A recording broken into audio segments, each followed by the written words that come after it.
Apa ini? Upes. Iya. Betul. Enggak terkunci.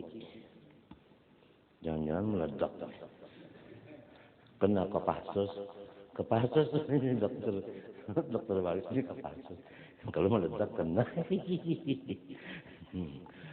Kemudian Syekh Saman Al-Madani, beliau pulang ke rahmatullah tanggal 2 Dzulhijjah. Itu harinya Rabu. Tahunnya lupa. Kenapa jadi lupa? Karena memang beliau bukan seperti orang biasa, tetap hidup di kubur. Cuma maksudnya meninggal itu pindah. Lahir di Madinah, wafat di Madinah. Dan kubur beliau pas di samping segala istri Rasulullah SAW. Kita ziarah ke Baqi' Gharqad, ziarah ke istrinya Rasulullah di sampingnya sana. Nanti kalau kita sama-sama bareng, bahasa orang bahasa orang Betawi bareng, artinya berimbah luak haji, insyaallah saya tunjukin ini tempatnya, ini tanahnya bekas rumahnya, ini bekas masjidnya. Saya kebetulan tidur di situ. Saya tidur di situ. Di tanahnya, tapi rumahnya udah diganti. Dan di masjidnya, bekas masjidnya tanahnya, saya di situ sholat sujud di sana. Di Madinah, apalagi kuburannya. Kebetulan yang jadi muzawwirnya cucunya sendiri namanya Muhammad. Ya Muhammad inilah yang membawa Al-Fakir. Kebetulan dia dapat waktu untuk jaga kubahnya Rasulullah malam Jumat. Nah, kita di bawah Muhammad masuk. Begitu dibukakan pintu kubur Rasulullah, kita masuk. Yang pertama itu dindingnya hijau. Dibuka dinding hijau, kuning. Buka dinding kuning, putih. Buka dinding putih, nisan Rasulullah. Begitu kita sampai ke nisan Rasulullah begini.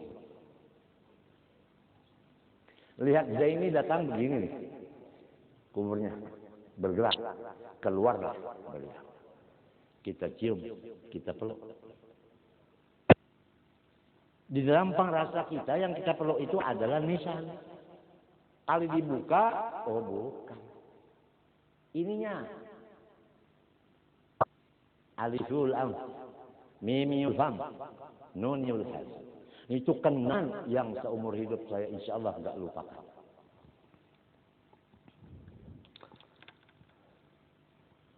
Ini yang kita jaga supaya kita jangan ujub, jangan terkebur. Dan kita jaga jangan sampai ittisal kita dengan Rasulullah SAW yaqadatan ini jangan sampai hilang di tengah jalan. Takut. Kalau duit 1 triliun aja kita dapat nggak takut. Yang kita takutin ittisal dengan Rasulullah putus. Itu yang kita takutin. Kalau putus, saya nggak bisa bicara lagi, nggak bisa ngajar, nggak bisa sholat, nggak bisa ibadah.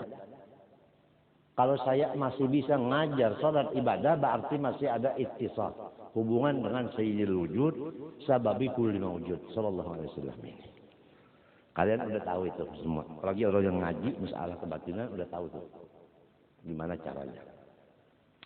Kemudian, kita kembali kepada Datuk Kelampayang. Mempunyai beberapa dzurriyyat, di antaranya Guru Seman Mulia, dzurriyyat Kelampayang dari ibunya yang bernama Hajjah Sofiyah. Sofiyah. Kalau orang kampung bilang Haji Sapiyat. Sapiyat. Mana ada Sapiyat? Sapiyat itu intan. Ya kalau Sapiyat intan, sekerat intan. Itu Sofiyah. Itu yang betul namanya. Jadi Hajjah Sofiyah ini turunan dari Mufti Khalid bin Hasanuddin dan Syekh Muhammad Asad Al-Banjari. Syekh Muhammad Asad Al-Banjari bin Abdullah Al-Hindi.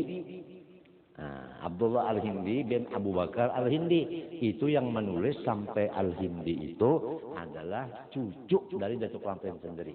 Yaitu Datuk Muhammad Wali. Waktu dia menulis silsilah di situ. Wa kana Abdullah Banjar hada Hindiyan mansa'an wa Banjaran Lugabang Banjaran maskanan wa qabran wa kana mahbuban inda sultan. Nah, kalau udah Ben Abu Bakar Al-Hindi, atasnya Ben Ahmad Salabiyah. Kalau Ahmad Salabiyah jelas Al-Aidarus. Disebut Al-Aidarus apa? Yaitu Raisu Jami'il Awliya. Presiden semua wali-wali. Itu Al-Aidarus. Kalau kita Al-Qurus atau Al-Qahar. Nah, oleh sebab itu cintailah orang-orang soleh. Kalau ingin selamat, cintai orang soleh. Kalau udah nggak punya mobil, cintai orang yang punya mobil. Dibawanya ke dalam mobilnya kan enak, enak kita duduk aja udah di situ, udah nyampe kepada surga. Nggak usah beli mobil sendiri, nggak usah. Ikut aja di dalamnya udah ikut. Jangan mobil orang itu kita halang-halangi, kita rintangi, kita kasih berat dan sebagainya, jangan. Kemudian berhubung tadi udah manaqib daripada Syekh Saman udah, Syekh Al-Bajali udah, terus Saman Mulia udah, Bunda udah, maka sekarang kita mulai memuji Rasulullah SAW. Nah, kemudian memuji Syekh Saman karena kita punya kitab yang berbunyi Madhur Rasul SAW min a'zamil qurubat wa kadzalik madhus syuyukh. Itu ada dalam kitab Iqadul Himam, syarahnya Hikam. Memuji Rasulullah SAW itu sama dengan memuji guru-guru kita, yaitu setengah daripada sebesar-besar pintu untuk mendekatkan diri kita kepada Allah. Nah, sekarang kita mulai memuji Rasulullah dulu, kemudian memuji Syekh Saman. Akhirnya insya Allah nanti ditutup dengan sedikit tahlil dan doa arwah untuk Syekh Saman, Syekh Muhammad Arsyad, dan Bunda Hajjah Masliyah. Kiranya kalian sabar semua dan kita mohon kepada Allah Subhanahu wa taala semoga kita semua mendapat rahmat dan maghfirah serta keberkatan dan syafaat dari semua orang-orang yang saleh. Mudah-mudahan penyakit-penyakit kita asalnya ke dada kembali kepada ke dada. Dan supaya umur kita ini ditambah Allah taala karena Dia kuasa lebih 100 tahun sehat afiat semata-mata untuk meneruskan risalah Rasulullah SAW. Ala tilkaniyah wa ila hadratin Nabi Al-Fatihah.